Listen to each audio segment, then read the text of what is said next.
La Syrie. Il faut bien que l'Occident justifie ce qu'il a appelé, grâce à M. Bernard Kouchner, son droit d'ingérence humanitaire. Oui. L'Occident n'a jamais été humanitaire, jamais. Il est juste aux antipodes de tout ce qui est humain. Et maintenant, plus que jamais. Vous avez parlé des rapports entre les chrétiens et l'islam. Oui. Ici, en Europe, on nous dit que les musulmans sont dangereux, que les chrétiens doivent avoir peur. Et hier, ce que vous avez dit, c'est un peu le contraire. Mais précisément, hier, j'ai cité 3 historiens juifs et israéliens pour dire aux Occidentaux, voici ceux qui sont censés être nos ennemis, ce qu'ils disent de ce qu'a été l'islam pour eux pendant des centaines d'années. Et pour les chrétiens, vous voyez, si l'islam avait été aussi sanglant et sanguinaire que ce qu'on prétend qu'il est maintenant, aucun chrétien ni aucun juif n'aurait survécu à la conquête musulmane. Les musulmans ont eu le génie, dès leur première conquête, d'ouvrir la collaboration avec les pays conquis, et ils ont réussi ce que jamais aucun conquérant n'a pu réussir. Et ils maintiennent jusqu'à maintenant cette convivialité avec les gens. Moi, je suis un prêtre de Damas. Je suis né à Damas en 1932. J'ai vécu en milieu chrétien et musulman. J'ai grandi dans ce milieu, et je vous assure que ma vie de prêtre récolte une joie immense à la fréquentation des musulmans, à leur amitié, à leur soutien. Je vous assure, ce ne sont pas des mots. J'ai écrit tout cela dans un livre en arabe. J'espère pouvoir le traduire en français et aussi en anglais pour faire comprendre aux gens ce qu'est au fond l'islam. L'islam est une religion que les musulmans pratiquent avec beaucoup de respect.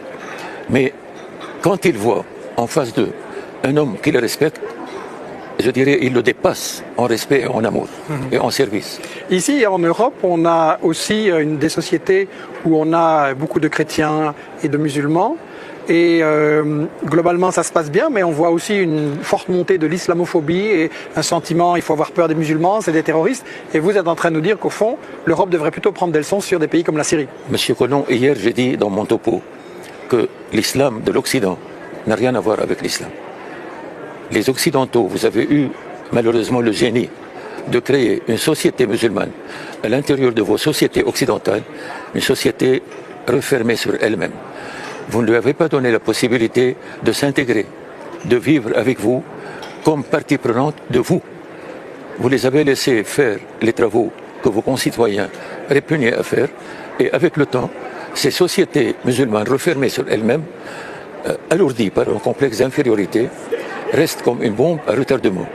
Et ce que l'Occident a créé aujourd'hui de toutes pièces, comme je l'ai dit hier, de ce qu'ils appellent le terrorisme musulman, c'est une fabrication strictement occidentale que l'islam n'a pas connue. Et c'est une fabrication qui risque de rejaillir, et qui déjà a rejailli sur la société occidentale. Donc vous dites que ça n'est pas le djihad, ça? Non, non, ah non, non. C'est un djihad fabriqué par l'Occident pour soi-disant,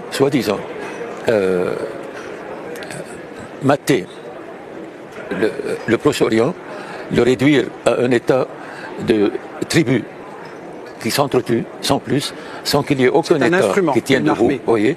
Mais cela, l'islam ne l'a jamais connu. Même dans les périodes les plus despotiques, sous le régime turc par exemple, lors des invasions, il en a vu le Proche-Orient, des bouleversements terribles.